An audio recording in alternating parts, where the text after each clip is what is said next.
இந்த எபிசோடோட ஸ்டார்டிங் சீன்ல காம்படிஷன் ஆரம்பிக்கிறதுக்கு முன்னாடியே துரை அங்க இருந்து கிளம்புனதும் வெற்றி வேகமா ஓடி வந்து எங்க மாஸ்டர் போறீங்க வாங்க உள்ள போலாம்னு கூப்பிட்டா, இல்லடா இதோட என் வேலை முடிஞ்சது, இனிமேல் எல்லாத்தையுமே நீ தான் பாத்துக்கணும், நான் லைவ்ல பாத்துக்கிட்டு தான் இருப்பேன், கரெக்டா பண்ணு, ஒவ்வொரு அடியையும் பார்த்து எடுத்து வை, இதுல ஜெயிச்சா உன்னோட வாழ்க்கையை மாறிடும் பாத்துக்கோன்னு சொல்லிட்டு கிளம்ப போறதுக்கு முன்னாடி காலில் விழுந்து ஆசீர்வாதம் வாங்கினா, காலில் போய் விழுகிறேன்னு தலையில ஒரு அடியை போட்டு எழுப்பி விட்டு போய் ஜெயிச்சுட்டு வாடான்னு சொல்லிட்டு கிளம்புறாரு.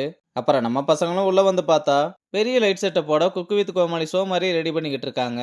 இதெல்லாம் பார்த்து திகச்சு போய் நின்ன வெற்றி கிட்ட என்னாச்சுன்னு கேட்டா, இல்ல இந்த மாதிரி காம்படிஷன் எல்லாம் டிவில தான் பார்த்துருக்கேன், இந்த கேமரா லைட் செட்டப் எல்லாம் பார்த்தோன்னா கொஞ்சம் கை கால் நடுங்குது, அதுவும் இல்லாம இவங்களை பார்த்தாலும் செஃப் மாதிரியே தெரியல, எல்லாம் ஏதோ நடிக்க வந்திருக்க மாதிரி இருக்கானுங்கன்னு சொல்ல, டேய் இதெல்லாம் பார்த்து நீ பயப்படலாமா, போய் தைரியமா பண்ணுடான்னு ஹைஃபை போட்டு அனுப்பி விடுறான்.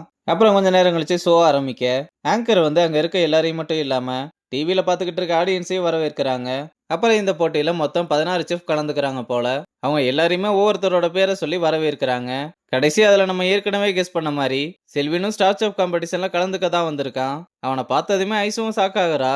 ஏன்னா அவனும் காம்படிஷன்ல கலந்துக்க போறான்னு சொல்லவே இல்ல. ஐசுவோட வீக்னஸை வேற கேட்டு தெரிஞ்சிருக்கான். எப்படி ஏதாவது ஊழ வேலை பார்ப்பான்னு நினைக்கிறேன், பார்க்கலாம். இந்த காம்படிஷனோட வின்னருக்கு ஸ்டார் செஃப்ன்ற பட்டம் மட்டும் இல்லாம 25 லட்ச ரூபாய் கேஷ் பிரைஸும் கிடைக்க போகுதுன்னு சொல்றாங்க. அப்புறம் இந்த காம்படிஷனுக்கு ஜட்ஜஸா இருக்க போற 4 பேரையுமே வரவேற்கிறாங்க.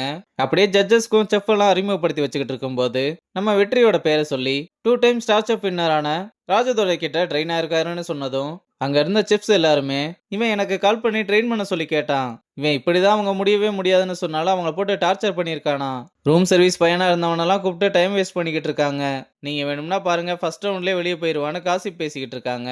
இதுல பார்ட்டிசிபேட் பண்ண வந்திருக்க ஒருத்தன் ஆல்ரெடி 2 தடவை ஸ்டார் செஃப் வின்னரா இருக்கான் போல, 3வது முறையும் வின் பண்ணுவானான்னு பார்க்க எல்லாருமே ஆவலா இருக்காங்க. போன தடவை அக்கா கறி வாக் அவுட் பண்ணிட்டு போனதுனால ஜெயிச்சிருக்கான். அப்ப செல்வினோட பேரை சொல்லி வரவேற்கும் போது ஐசு கூட ஒரு வார்த்தை கூட சொல்லாம இருந்ததுனால செம கடுப்புல இருக்கா. ஆங்கரும் ஒரு சின்ன பிரேக்குக்கு அப்புறம் காம்படிஷனோட ஃபர்ஸ்ட் ரவுண்ட் ஸ்டார்ட் ஆகும்னு சொல்றாங்க. அப்புறம் பாண்டியும் வெற்றியை வந்து வளைச்சு வளைச்சு போட்டோ எடுத்துக்கிட்டு இருக்கும்போது அம்மாவுக்கு வீடியோ கால் பண்ணி உடம்பெல்லாம் எப்படி இருக்குன்னு கேட்டு விசாரிக்கிறான். செல்வியும் அந்த இடத்த சுத்தி காட்டுனேன் நான் பார்க்கணும்னு சொல்ல அவனும் செட்டப் எல்லாத்தையுமே காமிச்சுக்கிட்டு இருக்கான். அம்மாவும் தங்கச்சியும் அதை பிரமிப்பா பாக்குறாங்க. போட்டியில ஐசுவும் கலந்துக்கிறாளான்னு கேட்க வெற்றியும் ஆமான்னு சொன்னதும் நான் விஷ் பண்ணதா சொல்றாங்க. அப்ப செல்வி இந்த காம்படிஷன்ல வெற்றி தான் வின் பண்ணுவான்னு அவ கையில எழுதியிருக்கதை காமிச்சு இதுல என்ன போட்டிருக்குன்னு சொல்றா. இதை கூட படிக்க தெரியாம இருப்பாங்களா சீப்போன்னு சொன்னதும் செல்வியும் உனக்கு போய் பண்ண பாருன்னு அப்செட் ஆகுறா. அம்மாவும் நான் உன்னை பார்த்துக்கிட்டே இருக்கேன் நல்லா பண்ணுன்னு விஷ் பண்றாங்க. இங்க நெடுமாறனும் ஐசு கிட்ட அக்கா கறி வாக் அவுட் பண்ணிட்டு போனதுனால வின் பண்ணவனை காமிச்சு திவ்யா வாக் அவுட் பண்ணிட்டு போனதும் அவனும் அவனோட மாஸ்டரும் என்ன அவ்வளவு கேவலமா பார்த்து சிரிச்சாங்க. அன்னைக்கு நான் அவமானப்பட்டு தலை குனிஞ்சு நின்னேன், ஆனா இந்த தடவை அது நடக்கவே கூடாது, எனக்கு என்னோட பிரைடு திரும்பி வேணும், அது உன் கையில தான் இருக்குன்னு மறந்துடாதன்னு சொல்ல கண்டிப்பா நான் வின் பண்ணுவேன்னு சொல்றா. அப்புறம் செல்வின் கிட்ட வந்து ஏன்டா இப்படி பண்ண, நீ என் ட்ரைனிங் பத்தி அவ்வளவு கிராஸ் கொஸ்டின் கேட்கறப்பவே நான் யோசிச்சிருக்கணும், எல்லாமே ஏன் தப்பு தான், இப்படியெல்லாம் உனக்கு வின் பண்ணணும்னு அவசியம் இருக்கான்னு கேட்டா, இதை நான் கேம்ல ஒரு டெக்னிக்காக தான் பாக்குறேன், போட்டின்னு வந்துட்டா நான் ஜெயிக்கணும், அது எப்படி ஜெயிச்சா என்னன்னு சொல்லிட்டு போறான். செல்வின் இப்படி பேசிட்டு போனதுனால ரொம்ப அப்செட்லயே வர. அப்ப வெற்றியை பார்த்ததுமே டோட்டலா மாறி சிரிச்சுக்கிட்டே நீ ஃபர்ஸ்ட் டைம் கிச்சனுக்குள்ள வந்து என்ன மாட்டி விட்டப்போ உன் மேல செம்ம கோவம், நீ எல்லாம் கிச்சனுக்குள்ள வரவே கூடாதுன்னு நினைச்சேன், ஆனா இப்ப நீ ஸ்டார் செஃப் காம்படிஷன்ல எனக்கு காம்படேட்டரா வந்திருக்க, இதுக்கெல்லாம் ஒரே ரீசன் உன்னோட ஹார்ட் ஒர்க் மட்டும்தான் பாராட்டிட்டு வெற்றிக்கு ஆல் தி பெஸ்ட் சொல்றா. அப்புறம் ஷோ ஆரம்பிக்க ஜட்ஜஸும் காம்படிஷனோட ரூல்ஸை சொல்ல ஆரம்பிக்கிறாங்க.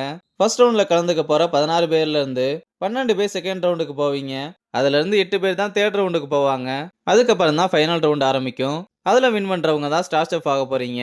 இந்த டைட்டிலுக்கு பெரிய பவர் இருக்கு, அதை மைண்ட்ல வச்சுக்கிட்டு சமைக்க ஆரம்பிங்க. மார்க்ஸை பத்தி சொல்லணும்னா டேஸ்ட், பிளேட்டிங், கிரியேட்டிவிட்டி இந்த 3 அடிப்படையா வச்சுதான் உங்களுக்கு மார்க்ஸ் இருக்கும். அதுல அதிக மார்க்ஸ் வாங்குறவங்க அடுத்த ரவுண்டுக்கு போவாங்க. உங்களுக்கு 30 நிமிஷம் டைம் இருக்கு, இதுல ஒரு கீ இன்கிரீடியன்ட்டை மெயினா வச்சு சமைக்க போறீங்கன்னு சொன்னதும் அப்படி என்ன எடுத்துட்டு வராங்கன்னு பார்த்தா முட்டையை தான் எடுத்துட்டு வந்திருக்காங்க. உங்களுக்கு சிக்கன் மட்டனை கொடுத்தா அதுவே பாதி டேஸ்ட்டை கொடுத்துரும், ஆனா முட்டை அப்படி இல்ல, ஒரு 30 செகண்ட் அதிகமா வந்தா கூட அதை ஈஸியா ஃபைண்ட் அவுட் பண்ணிடலாம். வீட்டுல எல்லாரும் ஃபர்ஸ்ட் சமைக்க பழகுறதே முட்டையை வச்சுதான்.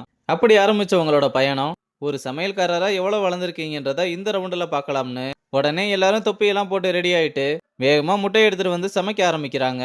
ஆனா நம்ம வெற்றி மட்டும் எதுவுமே பண்ணாம அந்த இடத்துலயே நின்னுகிட்டு இருக்க. பாண்டிய அவனை கூப்பிட்டு என்னடா பண்ணிக்கிட்டு இருக்க, போய் சமாடான்னு சொன்னா. ஆனா வெற்றி அப்பவும் கூட சமைக்காம அமைதியா நின்னுகிட்டு இருக்க மாதிரி காமிச்சு இந்த எபிசோட முடிச்சிருக்காங்க.